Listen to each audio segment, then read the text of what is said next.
حي على الفلاح.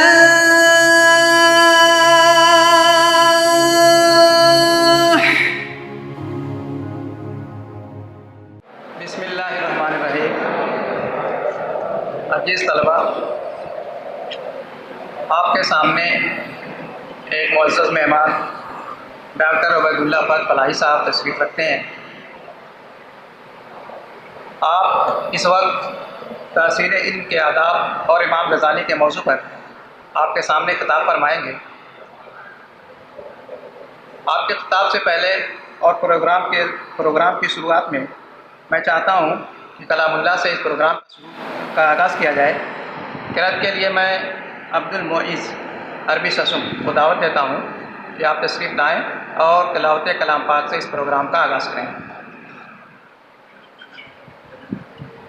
السلام علیکم.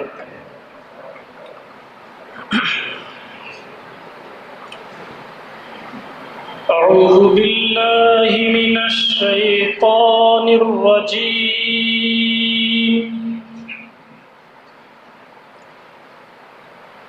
بسم اللہ الرحمن الرحیم.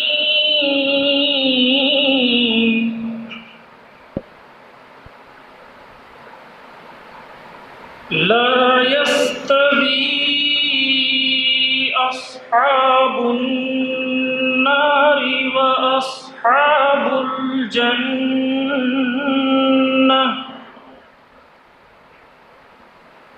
أصحاب الجنة هم الفائزون.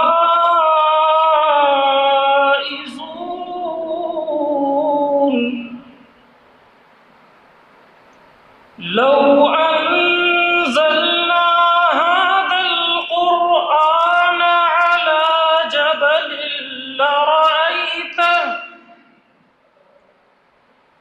لرأيته خاشعا متصدعا من خشية الله.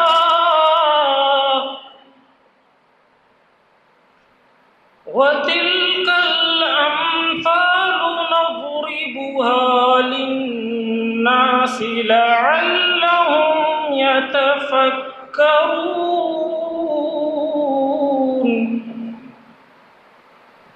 صدق اللہ العظیم.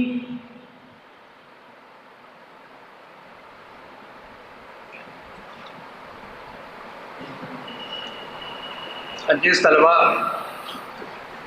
ڈاکٹر عبید اللہ فہد فلاحی صاحب، جن کا تعارف ایک مختصر میں آپ کے سامنے پیش کر رہا ہوں. ڈاکٹر عبید اللہ فہد فلاحی صاحب نے جامعہ سے 1978 میں فضیلت کی.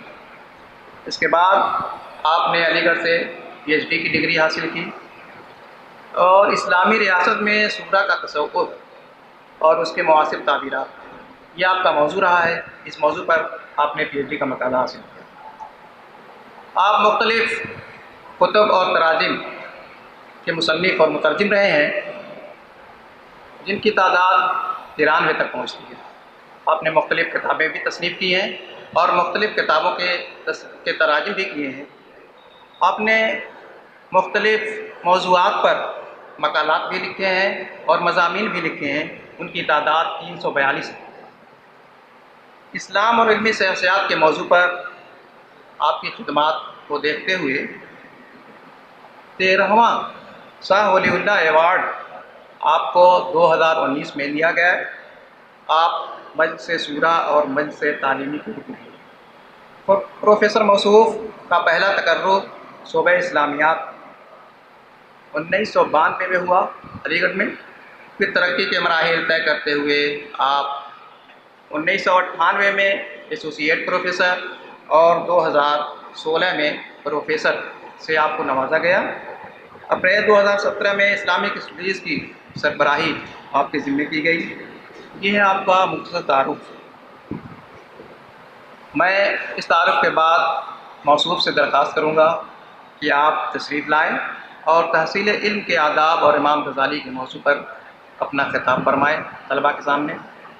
اسٹیج پر ڈاکٹر عبید اللہ فہد فلاحی صاحب.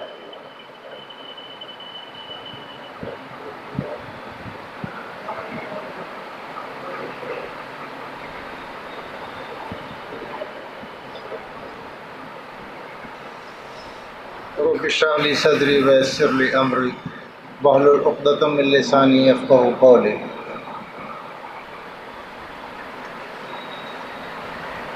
پختہ تر ہے گردش پیہم سے جامع زندگی، ہے یہی اے بے خبر راز دوام زندگی. تو اسے پیمان امروز و فردا سے نہ ناپ، جاویداں پیہم رواں ہر دم جواں ہے زندگی. زندگانی کی حقیقت کوہ کن کے دل سے پوچھ، جو یہ شیر و تیش و سنگ گراں ہے زندگی. میرے عزیزو، زندگی بڑی مشکل جد و جہد. یہ کوئی پکا پکایا حلوہ نہیں ہے جو آپ کے منہ میں ڈال دیا جائے. زندگی نام ہی ہے سخت محنت، سخت مشقت، منصوبہ بندی، فہم جد و جہد، اور جو منزل مقصود آپ نے طے کی ہے اس کی طرف آگے بڑھنے کے لیے مسلسل آگے بڑھتے رہنے کے لیے منصوبہ بنانا، اور اس منصوبے کی تکمیل کی راہ میں جو رکاوٹیں اور حجابات ہیں ان کو دور کرنے کی منصوبہ بندی کرنا. جو لوگ ان مراحل کو طے کرنے کی کوشش کرتے ہیں وہ دیر سویر کامیاب ہو جاتے ہیں، اور جو راہ کی مشکلات سے ڈر کے خوفزدہ ہو کے بیٹھ جاتے ہیں معاشرہ انہیں دھتکار دیتا ہے، زندگی میں کسی کام کے لائق نہیں ہوتے. میں نے ابھی تھوڑی دیر پہلے کلیۃ البنات میں طالبات کے سامنے حضرت امام غزالی رحمۃ اللہ علیہ نے متعلم کے جو آداب بتائے ہیں ان پر گفتگو کی.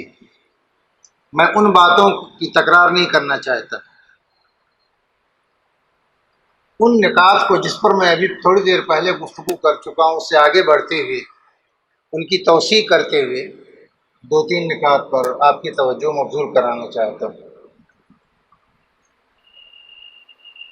امام غزالی رحمۃ اللہ علیہ فرماتے ہیں کہ علم کا مقصد طالب علم کے سامنے ہمیشہ واضح رہنا چاہیے. مقصد کیا ہے؟ اس دنیا میں نفس کی تہذیب اور آخرت میں نجات کی فکر. دنیا میں انسان مہذب شائستہ بن کے رہے. یہ تہذیب اور یہ شائستگی کیسے آتی ہے؟ دین سکھاتا ہے ان کو.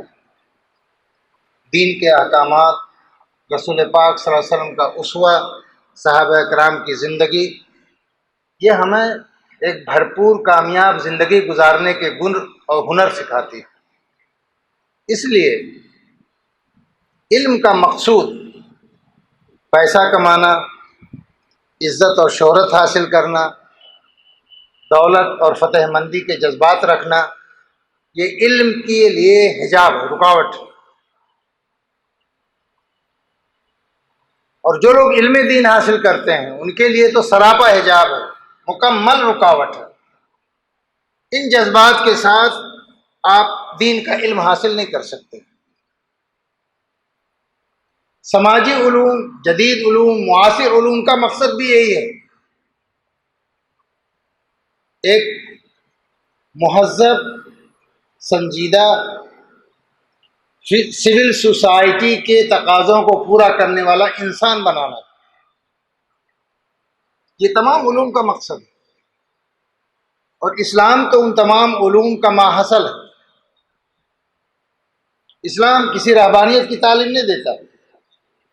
مدرسوں میں بیٹھ جائیں، خانقاہوں میں بیٹھ جائیں، مسجدوں میں معتکف ہو جائیں، معاشرے سے کٹ جائیں، اسلام اس کی تعلیم نہیں دیتا. یہ مدرسوں کی زندگی آپ کو آئندہ آنے والی زندگی کے ہنر سکھانے کے لیے. یہ عارضی زندگی، مدرسے کی زندگی یہ عارضی زندگی. یہاں آپ کو ایسی تربیت کی جائے، آپ کو ایسی تعلیم دی جائے کہ آپ زندگی کے میدان میں جب داخل ہوں تو آپ کامیاب زندگی گزار سکیں. اور کامیاب زندگی گزارنے کے لیے ضروری ہے کہ معاشرے کو سمجھنا، اس کی پیچیدگیوں کو سمجھنا، اس کی مشکلات کو سمجھنا، اور ان مشکلات پر قابو پانے کی ترکیب پوری اسلامی تاریخ ہے ہماری. رسول پاک صلی اللہ علیہ وسلم نے بھرپور زندگی گزاری، ایک باپ کی حیثیت سے، ایک شوہر کی حیثیت سے، حاکم وقت کی حیثیت سے، صلح جو، طبیعت کے مالک مگر جنگوں کی قیادت کرتے ہوئے، دوسرے ملکوں کے حکام سے رابطہ استوار کر کے پورے علاقے میں امن و امان قائم کرنے کی جدوجہد کرتے ہوئے بھرپور زندگی ہے اللہ کے رسول صلی اللہ علیہ وسلم کی. محض ایک مذہبی زندگی، روحانی زندگی نہیں ہے. ایسا پہلی آیتیں جو نازل ہوئی تھی، اقرأ بسم ربک الذی خلق، رسول اکرم صلی اللہ علیہ وسلم گھبرائے ہوئے، پریشان گھر واپس آئے غار حرا سے. زملونی زملونی، مجھے چادر اڑاؤ، مجھے کمبل اڑاؤ، مجھے گھبراہٹ ہو رہی. اس وقت فرسٹ وائف، آپ کی جو اہلیہ خاتون اول حضرت خدیجہ رضی اللہ تعالیٰ عنہ نے کیا الفاظ کہے تھے، دہرائیے ان الفاظ کو. بخاری شریف کی حدیث، کلا واللہ لا یخزیک اللہ ابدا انک لتحمل الکلا وتقری الضیف وتعین علی نوائب الحق. اللہ آپ کو رسوا نہیں کرے گا. حضرت خدیجہ نے یہ نہیں کہا کہ آپ تو بڑے نیک آدمی ہیں، آپ تو غار حرا میں جا کے عبادت کرتے ہیں. جو صفات گنائی وہ بڑی اہم صفات، اللہ آپ کو ضائع نہیں کرا. کیوں؟ آپ تو ناداروں کا بوجھ ہوتے ہیں، آپ تو لوگوں کو رزق فراہم کرتے ہیں، آپ تو مہمانوں کی ضیافت کرتے ہیں، ناگہانی مصیبتوں میں لوگوں کے کام آتے ہیں. اللہ آپ کو ضائع نہیں کرے گا. یہ پیغمبر اعظم صلی اللہ علیہ وسلم کے واسطے سے پوری امت مسلمانوں کی یہ صفات ہے، اور یہی صفات صحابہ کرام میں تھی. یاد کیجیے، حضرت ابوبکر رضی اللہ تعالیٰ عنہ مکے کے ظلم سے پریشان ہو کر کے مکہ چھوڑنے کا ارادہ کیا. مکہ ہجرت کر کے چھوڑ کے جا رہے تھے. راستے میں ایک برغ الغماد ایک مقام وہاں ٹھہرے ہوئے تھے. وہاں آپ کے مکے کے ایک مشرک پڑوسی ابن الدغنہ سے ملاقات ہوئی. ابن الدغنہ نے دیکھ کے حیران ہو کے پوچھا، الہ یا ابا بکر، آپ کہاں جا رہے ہیں؟ حضرت ابوبکر رضی اللہ تعالیٰ عنہ نے فرمایا کہ میری قوم مجھے آزادانہ اللہ کی عبادت نہیں کرنے دیتی.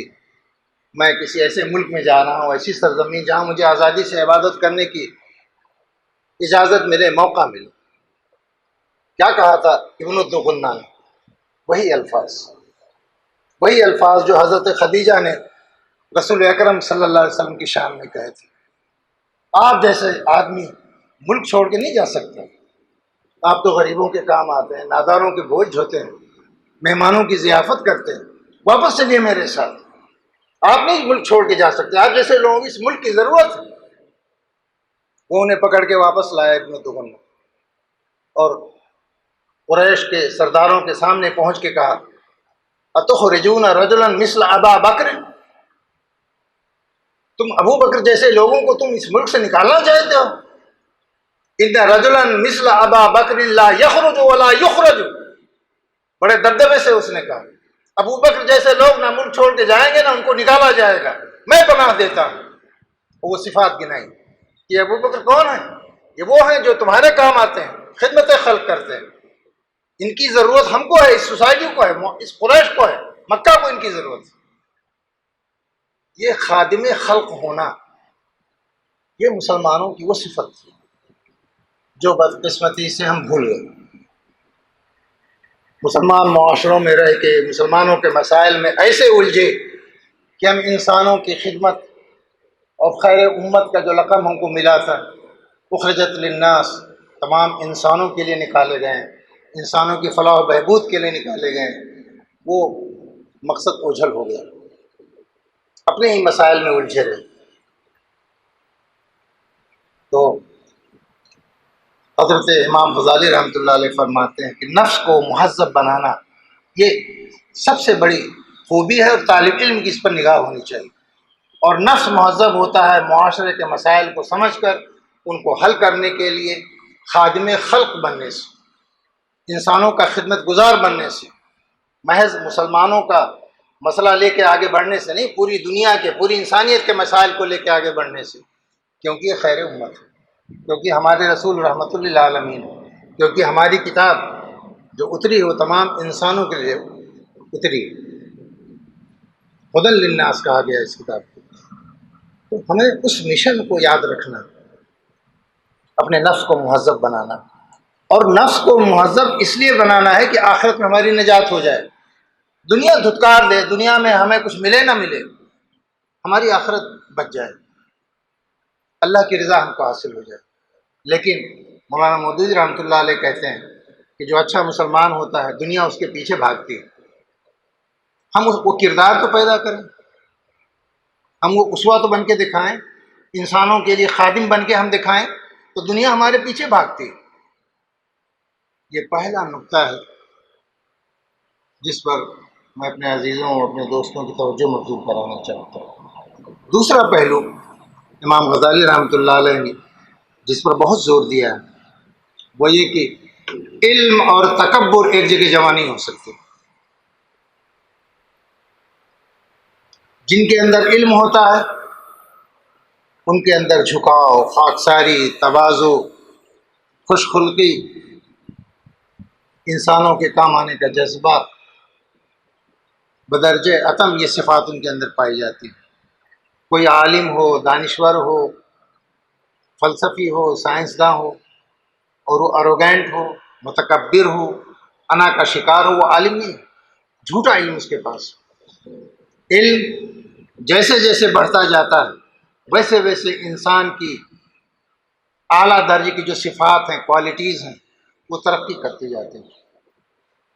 درخت پر جب پھل آتے ہیں تو پھل جیسے جیسے بڑھتے جاتے ہیں اس کی ٹہنیاں جھکتی چلی جاتی ہیں۔ مجھے یاد آ رہا ہے ایک واقعہ، بڑا خوبصورت واقعہ، میرے پاس میرے خیال میں وقت ہے، میں وہ واقعہ آپ کو سناتا ہوں۔ ہندوستان، آزاد ہندوستان سے پہلے کے بہت بڑے مفکر اور مصلح علامہ عنایت اللہ مشرقی، جو خاکسار تحریک کے بانی، آکسفورڈ پڑھنے کے لیے گئے۔ آکسفورڈ میں ان کے دوران تعلیم ایک دن وہ کہتے ہیں کہ میں ایک دن دیکھا کہ سنڈے کو ہمارے مشہور سائنسداں آکسفورڈ کے سر ولیم جیمس، جو اسٹرونومر، علم فلکیات کے سب سے بڑے سائنسداں تھے، وہ دیکھا کہ بارش ہو رہی ہے اور چرچ جا رہے ہیں۔ میں دوڑ کے آگے بڑھا اور میں نے ان کو اشارہ کیا، روکا، سیلوٹ کیا، سلام کیا۔ سر اونلی 2 points، وہ کھڑے ہو گئے۔ کیا بات ہے؟ سر بارش ہو رہی ہے، چھتری تو آپ نے بغل میں دبا رکھی۔ مسکرائے، چھتری انہوں نے کھول لی۔ پہلے دوسرا پوائنٹ کیا ہے؟ سر آج سنڈے ہے، آپ چرچ جا رہے ہیں، اتنا بڑا سائنسداں۔ کہنا چاہتا عنایت اللہ شام کی چائے میرے ساتھ پیو، اپنے گھر پہ بلائے۔ علامہ عنایت اللہ خان مشرقی کہتے ہیں کہ گھر پہ میں پہنچا تو دیکھا وہ بے قراری سے اپنے ڈرائنگ روم میں ٹہل رہے ہیں اور سر کے بال کھڑے ہوئے ہیں، وحشت کا عالم، ایسا لگتا ہے اس سے بہت پریشان۔ میں پہنچا تو مجھے بٹھایا۔ کیا سوال کیا تھا تم نے؟ کہ میں سائنسداں ہوں اور میں چرچ جا رہا ہوں۔ عنایت اللہ یقین مانو، میں آسٹرونومی کو، فلکیات کو جتنا پڑھتا ہوں میں اتنا ہی پریشان ہو جاتا ہوں۔ یہ عجیب و غریب کائنات کیسے ٹکی ہوئی؟ علم میرا جتنا جتنا بڑھتا جاتا ہے میری حیرانی بڑھتی جاتی ہے، اور میرے سارے نظریات، میرے سارا مطالعہ، میرا سارا علم فیل ہو جاتا ہے، اس کو حل ہی نہیں کر پاتا ہے، سوائے اس کے کہ میں مان لوں کہ ایک کائنات میں ایک کوئی خالق ہے، ایک کوئی خدا ہے، گاڈ ہے جو اس پوری کائنات کو چلا رہا ہے۔ عنایت اللہ مشرقی کہتے ہیں کہ یہ جملہ ادا کرتے کرتے ان کو پورا بدن جو ہے پسینے سے بھیگ گیا اور بڑے جذب کے عالم میں بول رہے تھے۔ میں نے ان کو موقع دیا کہ بولیے، بولتے رہے، جب بول چکے چپ ہوئے، بیٹھ گئے تو کہہ لے سر یہ بات تو ہمارے نبی نے بھی کہی۔ اچھا تمہارے نبی نے یہ بات کہی؟ کیا بات ہے وہ؟ میں نے ان کو سورہ فاطر کی وہ آیات سنائی، بسم اللہ الرحمن الرحیم، ومن الجبال جدد بیض وحمر مختلف الوانها وغرابیب سود ومن الناس والدواب والانعام مختلف الوانها كذلك انما یخشى اللہ من عباده العلماء۔ ترجمہ کیا میں نے، یہ پہاڑوں میں رنگ برنگ کی دھاریاں، سرخ سیاہ پتھر، انسانوں میں، چوپایوں میں، جانوروں میں مختلف مزاج کے لوگ، اللہ کہتا ہے انما یخشى اللہ من عباده العلماء، اللہ سے وہی ڈرتے ہیں جو عالم ہوتے، علم رکھتے ہیں۔ ہمارے عنایت اللہ مشرقی صاحب کہتے ہیں میرا جملہ کہنا تھا کہ وہ کھڑے ہو گئے، کہنے لگے یہ بات قرآن میں لکھی ہوئی، اگر لکھی ہوئی ہے تو میری گواہی نوٹ کرو کہ وہ محمد کا کلام نہیں ہو سکتا، وہ اللہ کا کلام۔ یہ میں نے اتنے تجربے، اتنے مطالعے کے بعد دنیا بھر کے فلکیات کے میں اس نتیجے پہ پہنچا ہوں، محمد تو امی تھے، جاہل تھے، پڑھے لکھے نہیں تھے، کہاں سے انہیں اتنی بڑی بات معلوم ہو گئی؟ اور وہ بھی 40 سال کی عمر میں، 45 سال کی عمر میں، میری پوری زندگی گزر گئی اس میں۔ ہمارے علماء کہتے ہیں کہ یہ جو آیت ہے انما یخشى اللہ من عباده العلماء، بہت خوبصورت ہے۔ اللہ سے وہ لوگ ڈرتے ہیں جو علم رکھتے ہیں۔ علم سے مراد صرف تفسیر، حدیث، فقہ کا علم نہیں، علم سے مراد نباتات، جمادات، chemistry, physics, botany, medical science, وہ سب علم بھی ہے۔ علم اگر سچا ہے، واقعی گہرا علم ہے، تو مجبور ہے انسان کی انسان کے اندر خاکساری پیدا ہو، خشیت پیدا ہو۔ یہ بڑے بڑے لوگ پگڑی باندھے ہوئے، یہ علماء فتویٰ دینے والے، یہ سب جاہل، ان میں خشیت نام کی کوئی چیز نہیں ہوتی۔ میں معافی چاہتا ہوں اس تبصرے، میں دیکھتا ہوں لوگ کتنی رعونت سے بات کرتے ہیں، خواتین سے گفتگو کتنی بےہودگی کے ساتھ کرتے ہیں، انہیں تمیز نہیں کہ بیٹیوں سے، بہنوں سے کیسے گفتگو کی جائے۔ میڈیا میں آتے ہیں، کھڑے ہوتے ہیں ٹی وی کے سامنے، آپ دیکھیے کیا زبان استعمال کرتے ہیں، بہت تنتنا، روب، شوکت اور تکفیر کے فتوے تو عام ہیں۔ یہ سب علم کے خلاف۔ امام غزالی کہتے ہیں کہ اگر علم ہوگا تو تکبر نہیں ہوگا، اگر تکبر ہے تو علم نہیں، جہالت، مصنوعی علم ہے، خود ساختہ علم ہے، ناقص علم ہے، کمزور علم ہے، مضبوط علم نہیں۔ اس لیے کہ آدمی جتنا زیادہ پڑھتا ہے اتنی زیادہ وہ بے علم ہوتا جاتا ہے۔ مثال کے طور پر تفسیر آپ پڑھیے، جتنا زیادہ آپ پڑھیں گے ایسا لگے گا جیسے ہمیں کچھ پتہ ہی نہیں، بہت لمبا میدان ہے۔ قرآن مجید، فقہ، علم کلام، علم تصوف، جتنا پڑھیے اتنا آگے پیاس بڑھتی جاتی ہے اور اپنی بے علمی ظاہر ہوتی چلی جاتی ہے، اور انسان مجبور ہو جاتا ہے یہ سمجھنے کے لیے کہ مجھے تو انسانوں کے ساتھ اللہ کے سامنے خشیت کا اظہار کرنا چاہیے، خاکساری کا اظہار کرنا چاہیے۔ تو امام غزالی رحمۃ اللہ علیہ فرماتے ہیں کہ علم اور تکبر دونوں ایک ساتھ جمع نہیں ہو سکتی۔ میرے عزیزوں، آپ وہ صفات اپنے اندر پیدا کیجیے، متکبر مت بنیے۔ یہ نفس پرستی، یہ انانیت، یہ جھوٹے دعوے علم کے، یہ سب بیکار ہیں۔ یہ وہی لوگ کرتے ہیں جن کے اندر علم نہیں ہوتا۔ میں اپنے طلباء سے کہتا ہوں کہ آپ نے پی ایچ ڈی کر لی، ڈگری مل گئی، تو یہ مت سمجھیے کہ آپ ڈاکٹر ہو گئے، ڈاکٹر آف فلاسفی۔ وہ ڈگری تو مل گئی آپ کو، ابھی آپ کو تھوڑا سا سلیقہ آیا پڑھنے اور لکھنے کا۔ مولانا فرائی رحمۃ اللہ علیہ کے بارے میں آتا ہے کہ وہ اپنے طلباء سے کہتے تھے جب وہ صنعت کی ڈگریاں ان کو مل جاتی ہیں کہ میرے عزیزوں، اب تم نے جا کے علم کے میدان میں ایک قدم رکھا، یہ مت سمجھنا تم عالم ہو گئے فوراً فتوے دینا شروع کر دو۔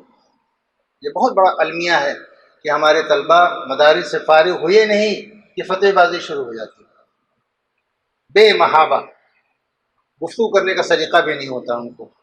تو علم اور تکبر، یہ دونوں چیزیں جمع نہیں ہو سکتی۔ آپ جتنے اچھے عالم بنیں، اللہ کرے آپ اچھے عالم بنیں، مگر اتنے ہی زیادہ منکسر المزاج ہو، اتنی زیادہ آپ کے اندر خشیت ہو۔ میں اپنے آپ کو بھی اس کو مخاطب کر رہا ہوں۔ اور جس شخص کے اندر گہرا علم ہوتا ہے وہ کس بات کا انانیت تو کیوں ظاہر کرے گا؟ اس کو تو فخر ہونا چاہیے کہ اللہ نے اس کو علم دیا، اس کو چنا اس بات کے لیے کہ اسے علم دیا اللہ نے۔ اگر آپ کو یہ موقع ملا علم دین حاصل کرنا، 100 بار سجدے کیجیے اللہ کے سامنے کہ آپ کو اس پوری کائنات میں، محلے میں، پڑوسی میں ملک سے آپ کو منتخب کیا علم دین کے حصول کے لیے، تو اس احسان شناسی کا تقاضا یہ ہے کہ آپ زیادہ سے زیادہ محنت کر کے، زیادہ سے زیادہ وقت کا استعمال کر کے اچھے عالم اور دانشور بنیں۔ آپ کے دوستوں میں، ساتھیوں میں، رشتہ داروں میں کتنے ایسے لوگ جن کو یہ موقع ملا۔ اور یاد رکھیے، وسائل کی کمیابی، اس کی شکایت، اس کا رونا، ہاسٹل میں مسئلہ، مطبخ میں مسئلہ، یہ سب شکایتیں ہمیشہ رہیں، یہاں بھی رہیں اور یونیورسٹیز میں بھی رہیں۔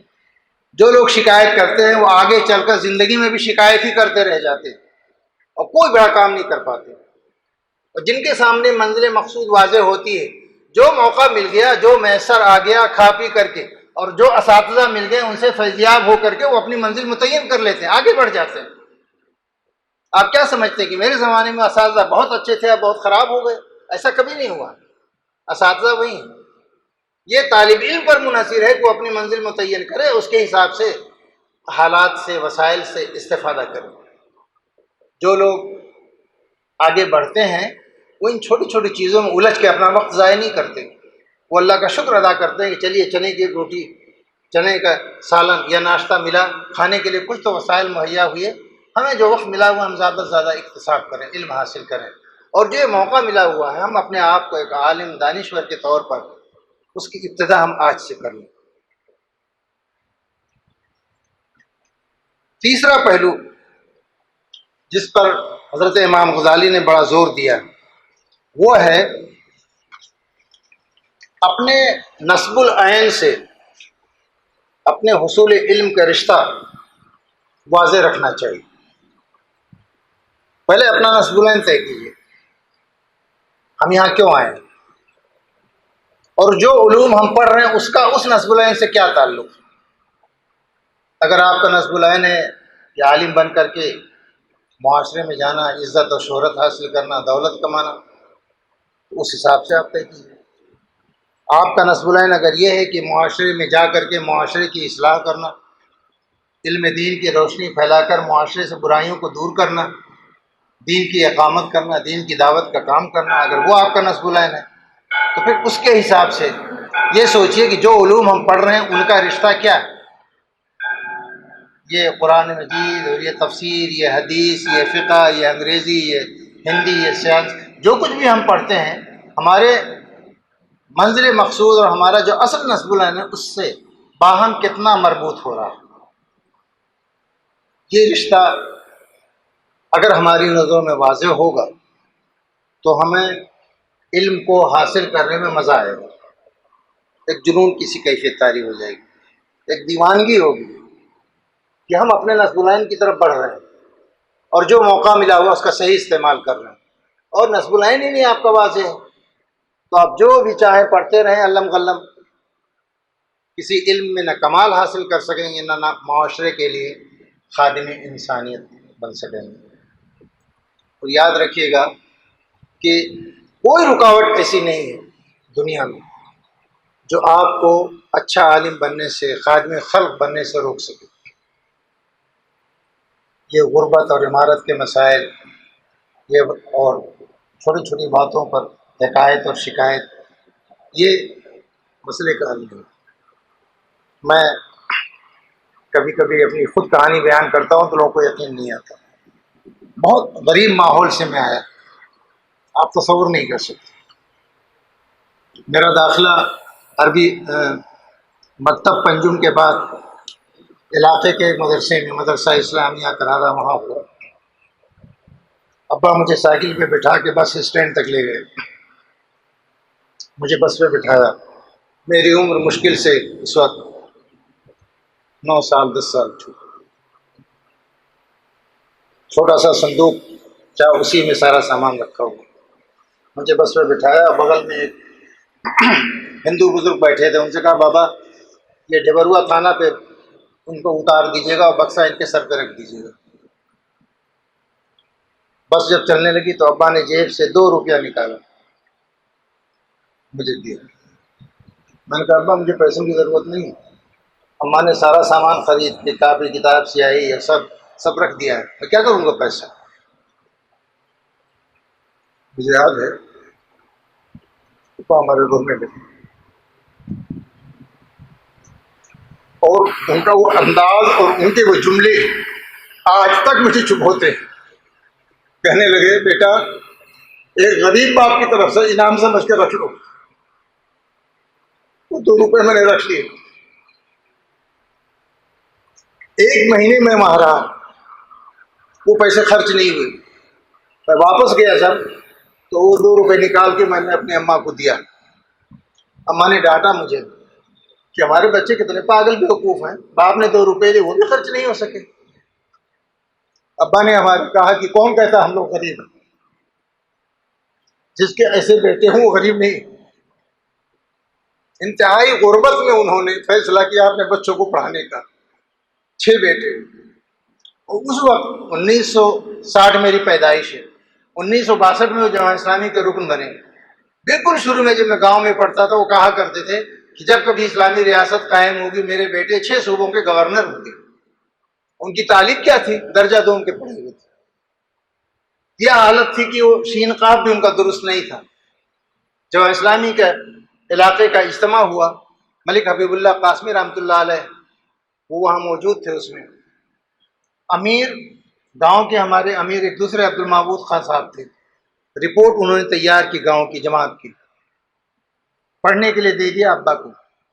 ابا کھڑے ہوئے پڑھنے کے لیے تو شین قاف ان کا درست نہیں تھا, اٹک اٹک کے پڑھا کسی طرح سے. لوگوں نے تبصرہ کیا, مبصرین نے کیا ایسے آدمی کو رپورٹ پڑھوانی چاہیے جس کے شین قاف درست ہیں. ملک حبیب اللہ صاحب کھڑے ہوئے اور رونے لگے. شرم نہیں آتی تم لوگوں کو تبصرہ کرتے ہوئے؟ یہ دیکھو عبارت حسین خان کو, یہ گاؤں سے پیدل تقریباً 8-10 کلومیٹر سر پہ اپنے بڑا سا بکسہ لاد کر کے اس میں جماعت کی ساری کتابیں لاد کے پیدل یہاں لے کے آئے تاکہ یہاں مکتبہ لگا سکیں. شرم نہیں آتی تم لوگوں کو؟ شین قاف نظر آ رہا تمہیں یہ اخلاص نظر نہیں آتا؟ خود بھی روئے اور جو لوگ وہاں موجود تھے ان سب کو رلایا. تو غربت, حالات, وسائل یہ کبھی کسی کے آڑے نہیں آتے.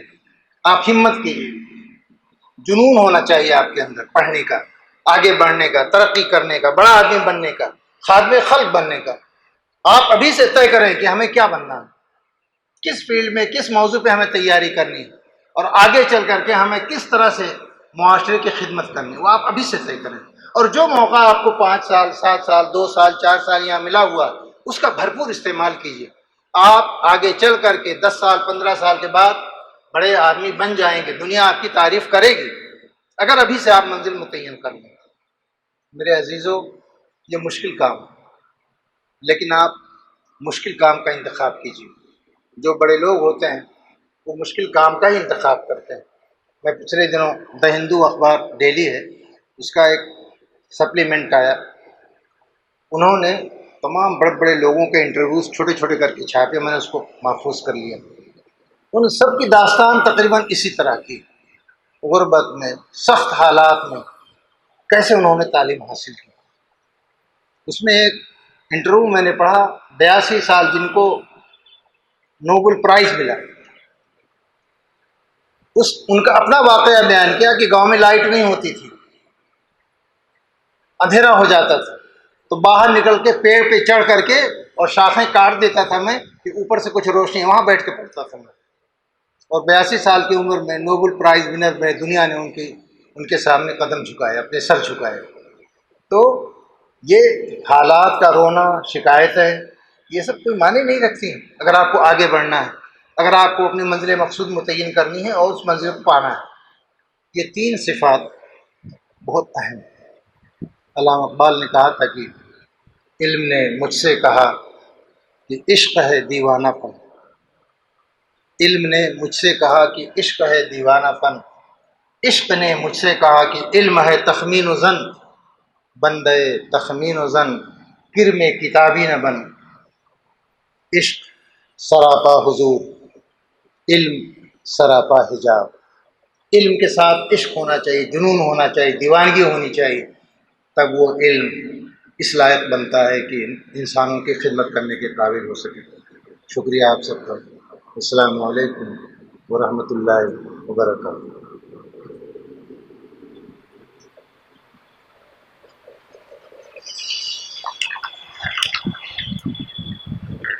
حدیث طلبہ اب سوالات کا موقع ہے، آپ لوگ سوالات کر سکتے ہیں، اور اگر اپنے سوالات تحریری بھیجیں تو زیادہ بہتر ہوگا، یا یہاں آ کر کے خود پڑھیں اور جواب حاصل کریں۔ جو لوگ سوال کرتے ہیں سمجھا یہ جاتا ہے انہیں کچھ سمجھ میں آیا، اور جو سوال نہیں کرتے ہیں مشکل ہو جاتا ہے طے کرنا انہیں کچھ سمجھ میں آیا کہ نہیں آیا۔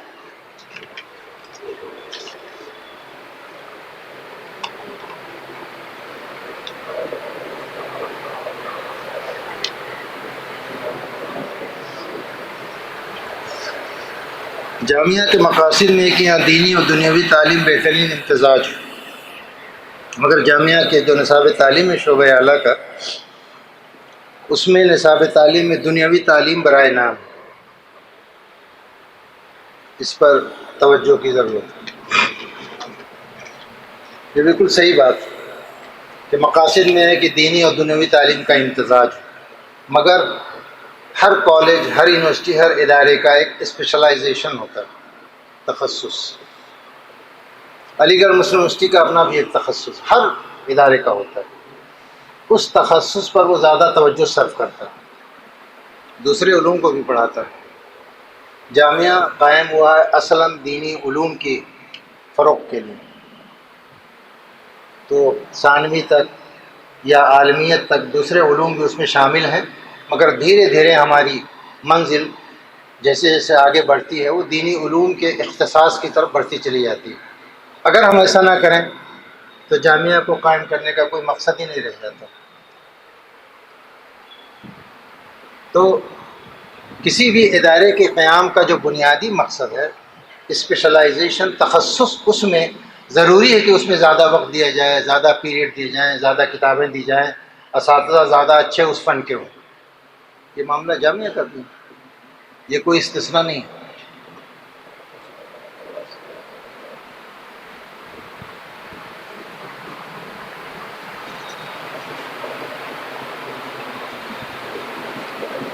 کیا ایسا ممکن ہے کہ بغیر علم کے ایک آدمی اسی طرح خاکساری اختیار کرے جس طرح ایک سچا عالم اختیار کرتا ہے؟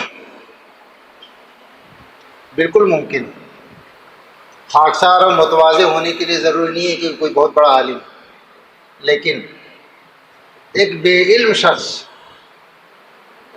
امام غزالی رحمۃ اللہ علیہ نے یہ بات لکھی ہے کہ ایک بے علم شخص خاکساری اختیار کر لے گا لیکن وہ شیطان کے پھندے میں پھنس جائے گا، اسے علم نہیں ہے راستہ کون سا اچھا ہے، کون سا تواضع اور کون سی خاکساری مطلوب ہے انسانیت کے لیے، اللہ کے لیے۔ علم اس کو راستہ دکھاتا ہے کہ کون سی خاکساری ہونی چاہیے۔ مثال کے طور پر ایک خاکساری وہ ہے دنیا چھوڑ کر کے جنگلوں میں پہنچ جائیں، ایک یہ بھی خاکساری جس سے انسانیت کو کوئی فائدہ نہیں پہنچتا۔ تو امام غزالی کہتے ہیں کہ اگر علم نہ ہو تو انسان بسا اوقات وہ اپنے آپ کو سمجھتا ہے میں سچے صحیح راستے پہ جا رہا ہوں، مگر وہ ایک وقت آتا ہے شیطان سے گڈھے میں گرا دیتا ہے۔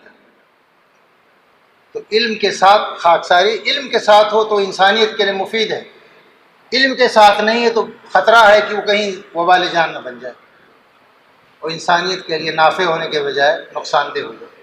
جیسے میں نے بتایا رہبانیت کی مثال، جیسے ہندو مذہب میں یوگ کا تصور ہے۔ ابھی دیکھیے بھولے بابا کے نام پر کتنا ہنگامہ ہو، 121 لوگ مر گئے متھرا میں، پارلیمنٹ میں بحث ہو رہی ہے اس پر۔ وہ بھی تو خاکساری اور فروتنی ہی دکھا رہے ہیں وہاں۔ ست سنگ کا جو پروگرام ہوا ہے وہ جہالت اور بے علمی کی وجہ سے وہ سب ہوا۔ تو امام غزالی فرماتے ہیں علم ضروری ہے اس کے لیے، علم ہوگا تو وہ خاکساری انسانیت کو نفع بخشی ہوگی، علم نہیں ہوگا تو وہ نقصان ہو جائے، اس سے نقصان ہوگا الٹا۔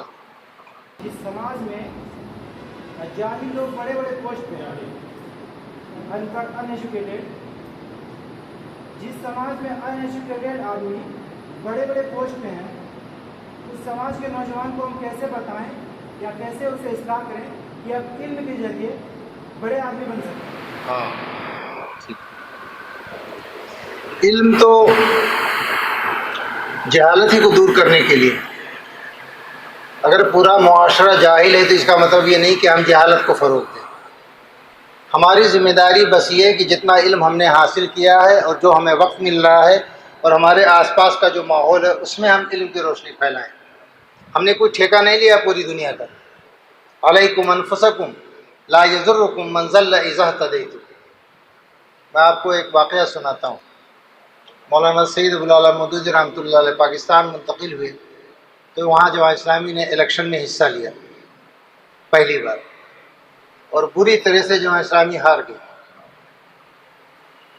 ان کے پروگرام، ان کے جلسے، ان کے جلوس بڑے منظم، مگر لوگوں نے ووٹ نہیں دیے، ہار گئے۔ ایک سیٹ بھی نہیں نکال پائی جماعت اسلامی۔ کارکن پورے ملک میں فرسٹریٹڈ، بہت منتشر، پریشان۔ مولانا مودودی نے ایک بڑا جلسہ عام کیا لاہور میں، اور ایک بہت تاریخی جملہ کہا، وہ میں آپ کو سناتا ہوں۔ مولانا نے کہا کہ ٹھیک ہے، ہم اس ملک میں پھیلے ہوئی لاقانونیت کو، غیر اسلامی نظام کو ختم نہیں کر سکے، لیکن ہم اللہ کا شکر ادا کرتے ہیں کہ اس نے ہم نے ان اندھیاریوں میں چراغ جلانے کی اس نے توفیق بخشی۔ اور اگر ہم چراغ جلاتے جلاتے دنیا سے رخصت ہو جائیں، مر جائیں، تو ہم کامیاب ہیں۔ ہم نے اندھیرا نہیں پھیلایا، اپنی ہمت اور استطاعت کے بقدر ہم نے چراغ جلانے کی کوشش کی۔ ہمارا کام بس اتنا ہی ہے۔ لوگ کیا کہہ رہے ہیں، معاشرہ کیا کر رہا ہے، ہمیں اس سے بہت زیادہ غرض نہیں۔ ہم اپنی ذمہ داری نبھائیں، اور یقین جانیے اگر 100 لوگ بھی ایسے تیار ہو جائیں جو اپنی ذمہ داری کو ادا کرنے کے لیے تیار ہو جائیں، تو جہالت ختم ہوتی ہے، علم پھیلتا ہے، روشنی آگے بڑھتی ہے، اندھیرا سمٹتا ہے۔ یہ بالکل فیکٹس ہیں، کر کے تو دیکھیں ہم۔ دوسروں کے انتظار میں ہم اپنے فرائض سے، اپنی ذمہ داری سے پہلے ہوتی، کبھی ایمانداری کی بات نہیں۔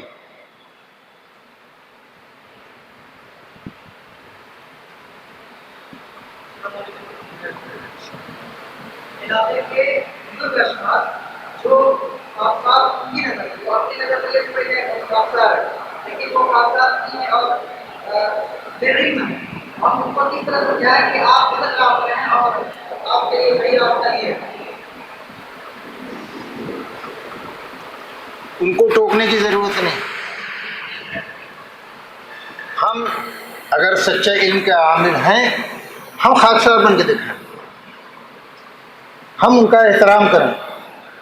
جن کو ہم سمجھتے ہیں کہ یہ خاکساری مصنوعی ہے، بلا وجہ کی ہے، ان کا بھی ہمیں احترام کریں، ان کے ساتھ بھی یہ تمیز سے، اخلاق سے ہم بات کریں۔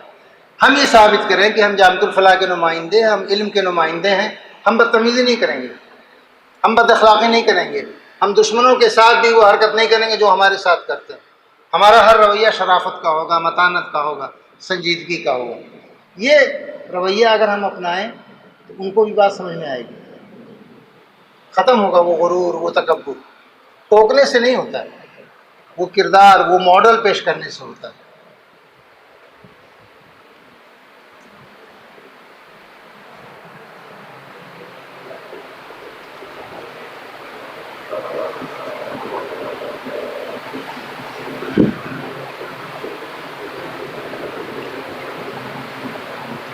اکثر کہا جاتا ہے کہ علم حاصل کر کے آپ بڑے آدمی بن جاؤ گے اور لوگ آپ کی تعریف کریں گے۔ تو کیا بڑے آدمی بننا اور تعریف کے حصول کی خواہش رکھنا ہمارے لیے وبال اعمال کا سبب نہ ہوگا؟ اس کی خواہش نہیں رکھنی چاہیے کہ لوگ ہماری تعریف کریں، اور جو لوگ اس کی خواہش رکھتے ہیں وہ ذلیل ہوتے ہیں معاشرے میں، کوئی ان کی تعریف نہیں کرتا، بے نقاب ہو جاتے ہیں جلد یا بدیر۔ خواہش نہیں ہونی چاہیے، لیکن اللہ ایسے حالات پیدا کرتا ہے کہ آپ کی تعریف ہونے لگتی۔ ان الذین آمنوا وعملوا الصالحات سیجعل لهم الرحمن ودا، اللہ فرماتا ہے ایمان اور عمل صالح کی زندگی جو لوگ اختیار کرتے ہیں، اللہ ان کے لیے محبوبیت کا ماحول پیدا کر دیتا ہے۔ لوگ خود بخود تعریف کریں، بشرطے کہ علم کے ساتھ انکسار و خاکساری ہو، تکبر نہ ہو۔ آپ بڑے آدمی بنتے ہیں، لوگ تعریف کرتے ہیں، لوگ خود آپ کو بڑا آدمی بناتے ہیں، آپ کی خاکساری کی وجہ سے، آپ کے اخلاق کی وجہ سے، آپ کے تواضع کی وجہ سے۔ وہ منزل نہیں ہے ہماری، اس کی نیت بھی نہیں ہونی چاہیے، لیکن نتیجہ وہ ظاہر ہوتا ہے، اللہ تعالیٰ وہ نتیجہ ظاہر کرتا ہے۔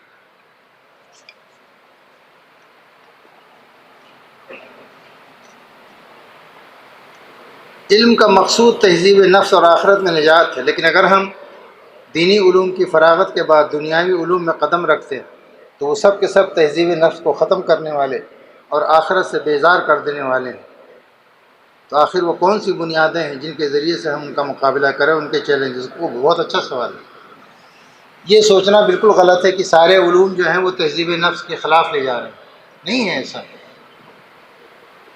جو کچا علم ہوتا ہے، سطحی علم ہوتا ہے، مصنوعی علم ہوتا ہے، اس سے انسان کے اندر تکبر ہوتا ہے، اور جتنا علم گہرا ہوتا جاتا ہے، رسوخ فی علم کا مرتبہ جتنا بڑھتا جاتا ہے، اتنی انسان خاکسار ہو جاتا ہے، نفس اس کا سنجیدہ ہو جاتا ہے، مہذب ہو جاتا ہے، معاشرے کی خدمت کا جذبہ اس میں پیدا ہوتا ہے۔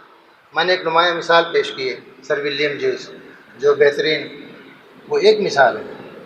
آپ دیکھیے بڑے بڑے جو اسکالرس ہیں، سائنسداں ہیں، فلاسفرس ہیں، ان کی زندگیاں پڑھیے، نہ صرف اسلامی تاریخ بلکہ غیر اسلامی تاریخ کو بھی، بیشتر کو آپ پائیں گے انسانیت کی خدمت کرتے ہوئے۔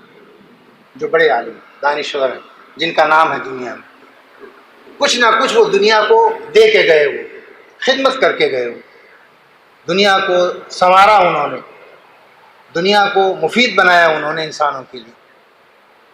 اور ہماری تاریخ تو پوری تاریخ آپ پڑھ لیجیے، ہمارے علماء، صلحاء، ماہرین عمرانیات، مورخین، محدثین، پوری زندگی آپ پڑھیے ان کی، انہوں نے انسانیت کو دیا، انسانیت سے کچھ لیا نہیں۔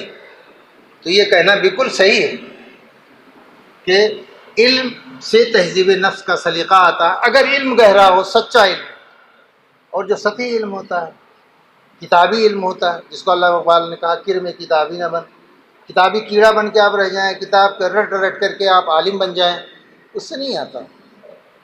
وہ علم جو آپ کو سوچنے سمجھنے کی صلاحیت دے، سوال کرنے کی قدرت ہو، تخلیقی ذہن پیدا کرے، اس علم سے انسان معاشرے سے جڑتا ہے۔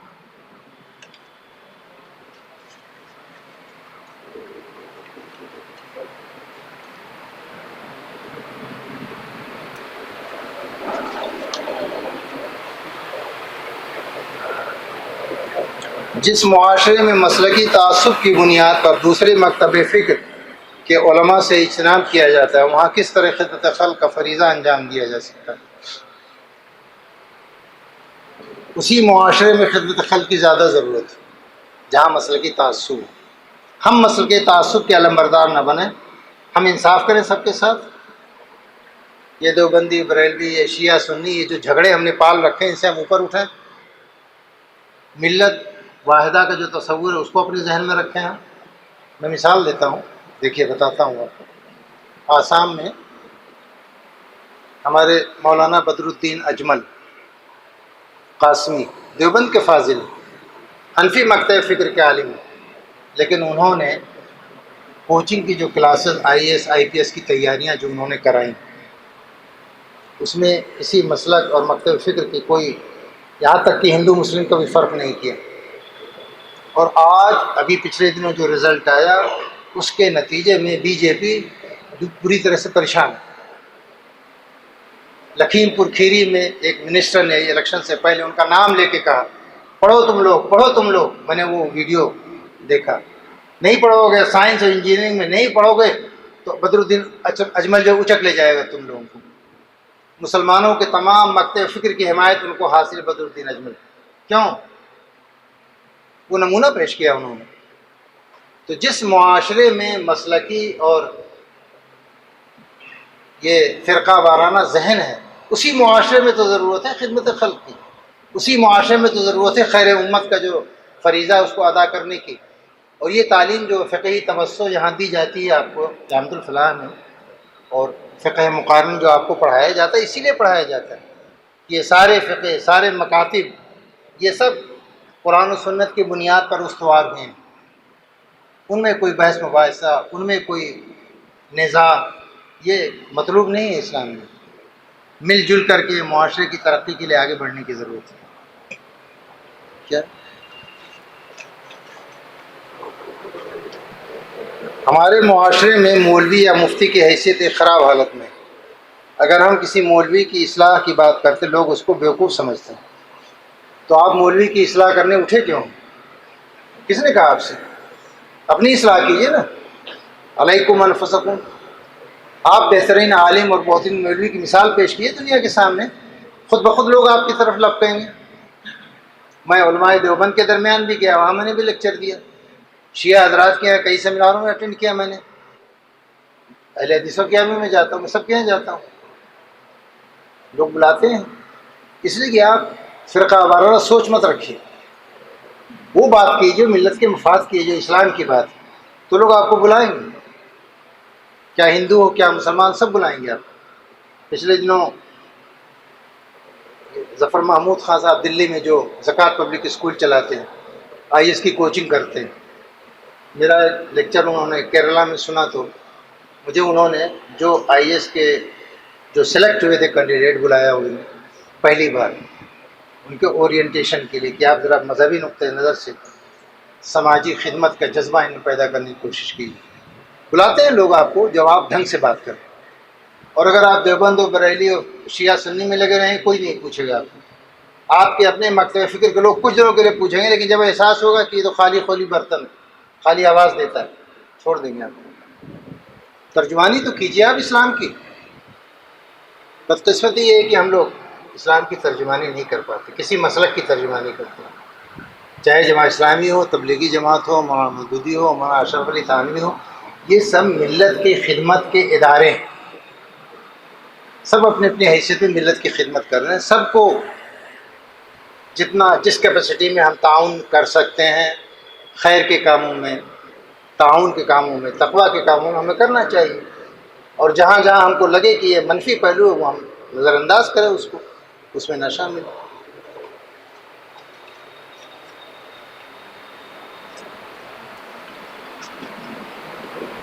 امام غزالی کے حوالے سے کہا کہ نصب العین سے حصول علم کا رشتہ واضح ہونا چاہیے.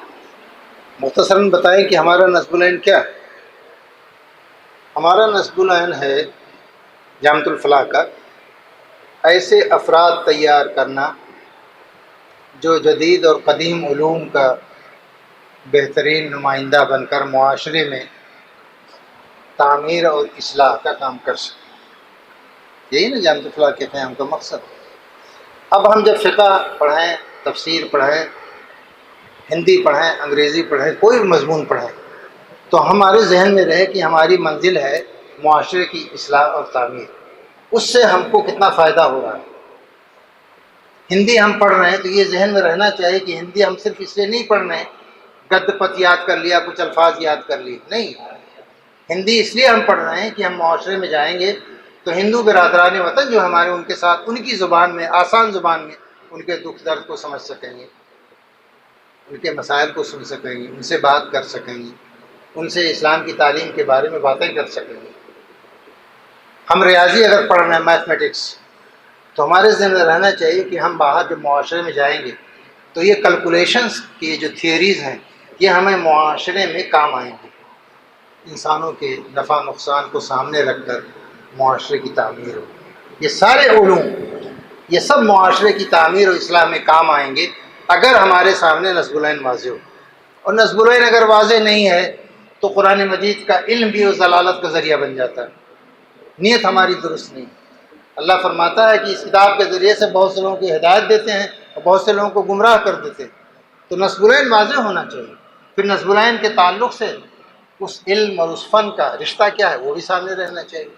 تو آپ دیکھیں گے آپ کا میتھمیٹکس پڑھنا, آپ کا ہندی پڑھنا, آپ کا انگریزی پڑھنا, آپ کا تفسیر پڑھنا, یہ سب عبادت کا درجہ ہو جائے گا اگر نصب العین آپ کا واضح ہے. آپ بڑے ذوق شوق سے, بڑے جنون کے حالت میں وہ سب چیزیں پڑھیں گے.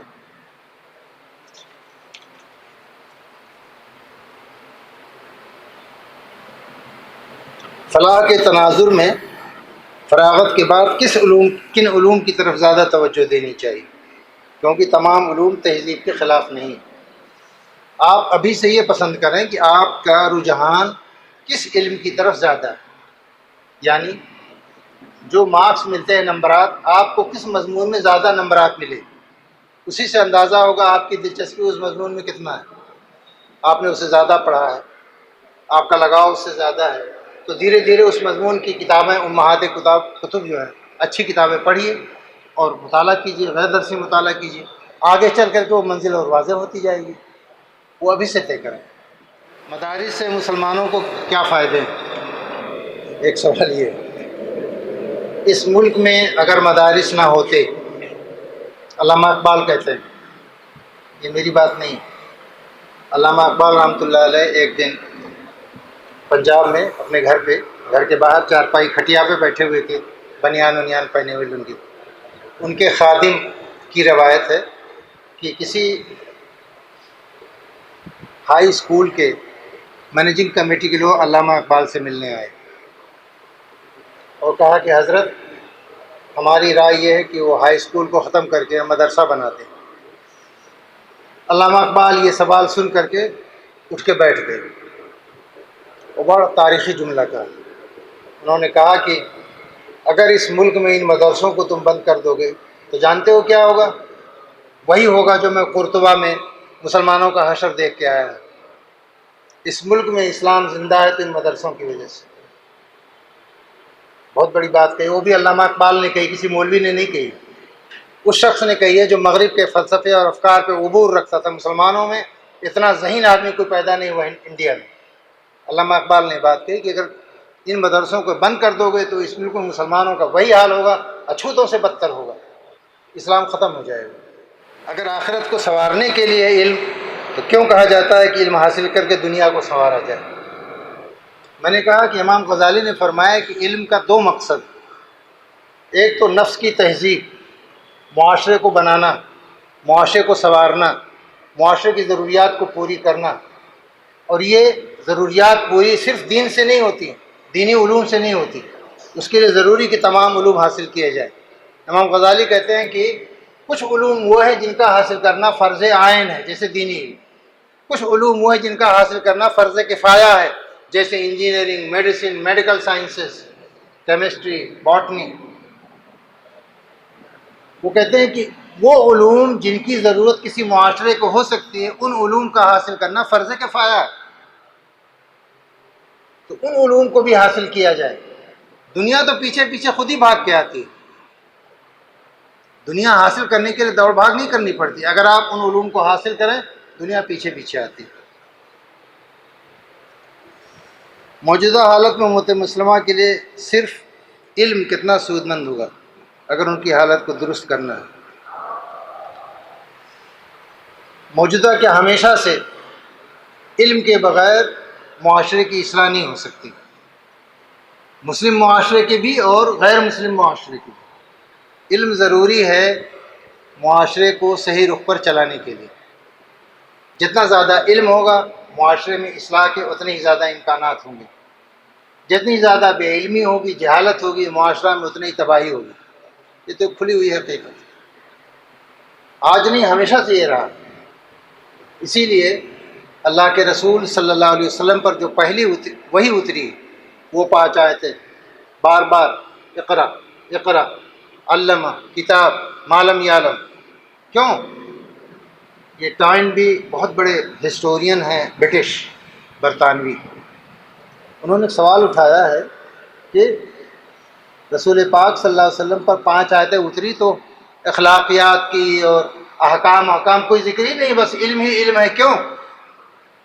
یہ سوال اٹھایا، پھر اس کا جواب دیا ہے دنیا کو یہ بتانے کے لیے کہ اب جو تہذیب وجود میں آنے جا رہی اس کی بنیاد علم پر ہوگی، اب بے علمی نہیں چلے گی۔ تو علم کے بغیر معاشرے کی اصلاح ہی نہیں ہو سکتی، جب ہمیں معلوم ہی نہیں ہوگا کچھ کیسے اس کی اصلاح ہوگی۔ شکریہ، جزاک اللہ، وآخر دعوانا ان الحمد للہ رب العالمین۔ میں صدر مدرس عبد الرحمان قاضی فلاحی صاحب سے درخواست کرتا ہوں کہ آپ تشریف لائیں اور کلمہ تشکر پیش کریں۔ بسم اللہ الرحمن الرحیم۔ ہم معزز مہمان بہت شکر گزار ہیں کہ انہوں نے اپنا قیمتی وقت دیا اور بڑی علمی اور قیمتی باتیں ہمارے سامنے آئیں۔ وقت کی قلت کی وجہ سے جو سوالات کا سیشن تھا اسے مختصر رکھنا پڑا، کیونکہ ابھی گھنٹی بج جائے گی تو پھر آپ ہی لوگ پیشن ہو جائے گا، ورنہ ہمیں کوئی پریشانی نہیں تھی۔ بہرحال ڈاکٹر صاحب سے ہم پھر امید کرتے ہیں کہ انشاءاللہ آپ باہر تشریف لاتے رہیں گے، اپنے قیمتی علمی افادات سے ہمیں فائدہ اٹھانے کا موقع دیتے رہیں گے، اور اسی کے ساتھ پروگرام کا اختتام کیا جاتا ہے۔